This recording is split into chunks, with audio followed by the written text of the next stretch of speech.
গোলাম রসুল। স্বর্ণ তৈরির মন্ত্র শিখে নাও, স্বর্ণ তৈরির মন্ত্র শিখে নাও, স্বর্ণ তৈরির মন্ত্র শিখে নাও।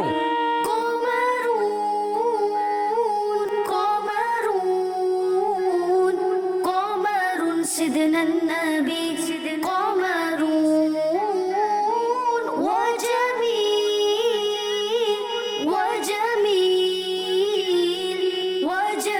سيدنا النبي وجميل।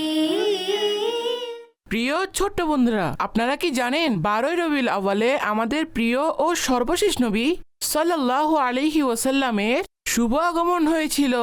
এই দিনের এক একটি সময় বরকত ও রহমতে পরিপূর্ণ, কেননা এই দিন রহমাতুল আলামিন এই পৃথিবীতে শুভ আগমন করেন। যখন তিনি এই দুনিয়ায় আগমন করেন তখন চারিদিকে খুশির আমেজ বইছিল। যখন আল্লাহর শেষ নবী সাল্লাল্লাহু আলাইহি ওয়াসাল্লামের জন্ম হয়েছিল তখন তার থেকে এমন এক নূর প্রকাশ পেল যার কারণে পূর্ব থেকে পশ্চিম পর্যন্ত সর্বত্র আলোকিত হয়ে গিয়েছিল। বিবি আমিনা রাদিয়াল্লাহু তাআলা আনহা বলেন, আমি ঘরের যেদিকেই তাকাই নূর আর নূর দেখতে পেতাম, আর তারকারাজিকে দেখেছি এতই নিকটে চলে এসেছিল যে আমি ভাবতে লাগলাম যেন এগুলো আমার উপরেই এসে পড়বে। সুবহানাল্লাহ। আজকের দিনটি খুবই বরকতময়। আমাদের সবাইকে নিজ নিজ ঘরে নাত মাহফিলের আয়োজন করা উচিত এবং বিশেষ দোয়া করা উচিত। আল্লাহ পাক আমাদের সকলকে এই দিনের বরকত সমূহ নসিব করুক। আমিন। জি অবশ্যই। আজ গোলাম রসুল ভাইয়ের ঘরে মিলাদ মাহফিলের অনুষ্ঠান অসাধারণ হয়েছে। শিখে নাও।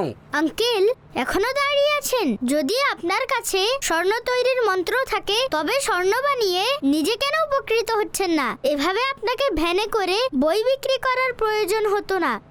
আপনি আঙ্কেলের কথা তো আগে শুনুন। বড়দের আদব করা উচিত। আমরা তো সবাই মুসলমান, তাই না? জি অবশ্যই, আলহামদুলিল্লাহ।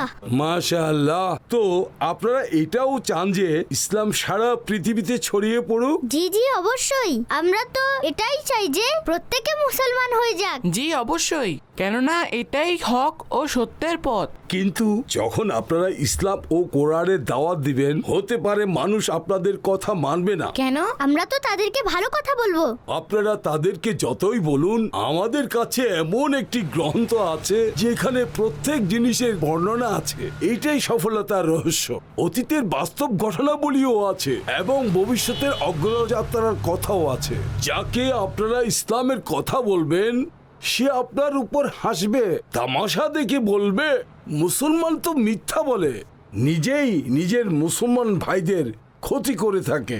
পিতামাতা ও নিজের বড়দের আদব ও সম্মান করে না, যেমন কি আপনি এখন আমার সাথে করলেন। বাবা, আপনিই বলুন, কেউ আপনার কথা কিভাবে মান্য করবে? জি আঙ্কেল, আপনি খুব ভালো কথা বলেছেন। মুসলমান যতক্ষণ নিজের অভ্যাস, নিজের ক্যারেক্টার ঠিক করবে না ততক্ষণ আমরাও ইসলামের যথাযথ খিদমত করতে পারবো না। আজ এই রবিউল আউয়ালের দিনে আমরা আমাদের মধ্যে থাকা সমস্ত বদভ্যাস দূর করব।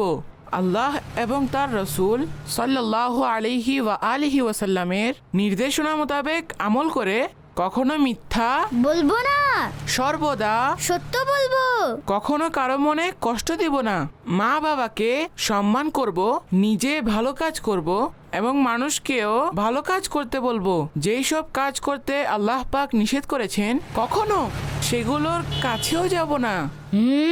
মাশাআল্লাহ। আরে থামুন, এত ইনফরমেশন আপনারা কিডস ল্যান্ড থেকে পাচ্ছেন, তো এটাকে সাবস্ক্রাইব তো করুন এবং বেল আইকনও প্রেস করে দিন যাতে আমাদের প্রত্যেক ভিডিওর নোটিফিকেশন আপনি পেতে থাকেন।